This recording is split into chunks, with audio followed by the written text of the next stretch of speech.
So in today's lesson, the first lesson for this year, we're going to be discussing with our children and with our families the sacraments in general and then the sacraments of baptism and confirmation in particular.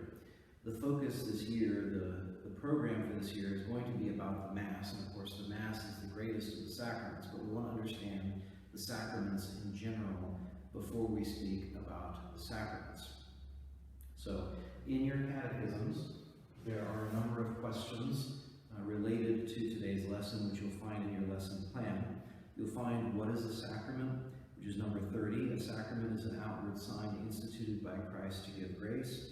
You will also find the questions on what is baptism and what happens to us in confirmation, as you see them there in the lesson plan. I just want to speak just for a moment about the sacraments and these two sacraments in general. The most important thing to remember is that sacraments, the proper definition is an outward sign instituted by Christ to give us grace, but recognizing the fact that, as St. John says in his prologue, that Jesus is full of grace and truth as the Son of God, that these are the sacraments then are encounters with him. The first encounter being, of course, in the sacraments in baptism.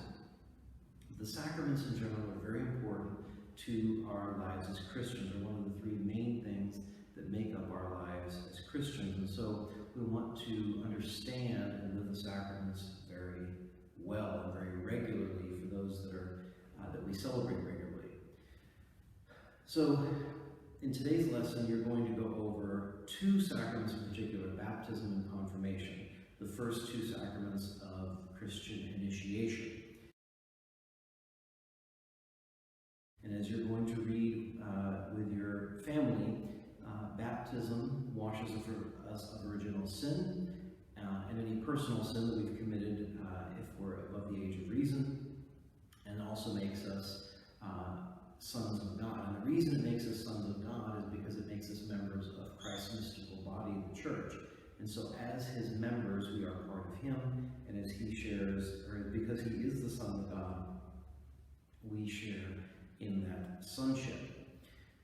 The sacrament of baptism is celebrated, preferably in a church, except in an emergency, at the baptismal font, and it uses water, of course, with the form, I baptize you in the name of the Father, and of the Son, and of the Holy Spirit. The outward sign of water shows us what goes on spiritually, which is the washing from sin.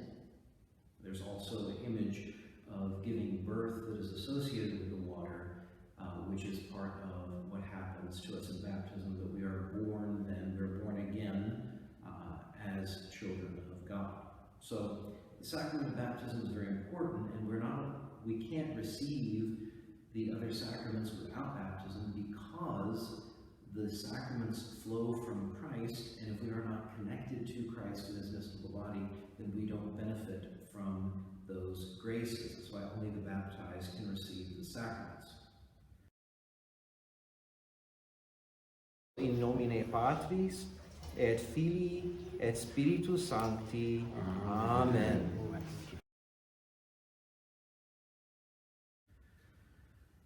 The other sacrament that you're going to go over today in today's lesson is the sacrament of confirmation. Confirmation in which the Holy Spirit strengthens us to live our lives as soldiers of Christ. Obviously, when any person of the Most Blessed Trinity does something, then it is the entire Trinity that's acting, but we speak about the Holy Spirit in confirmation, and we speak about him giving us strength, because the Holy Spirit comes to us in baptism. What happens in confirmation is those gifts are augmented and strengthened, and as a symbol of that, we use the sacred chrism. The sacred chrism is the oil that's specially blessed, and generally speaking, with all anointings in the church, the oil is a symbol of strengthening in general.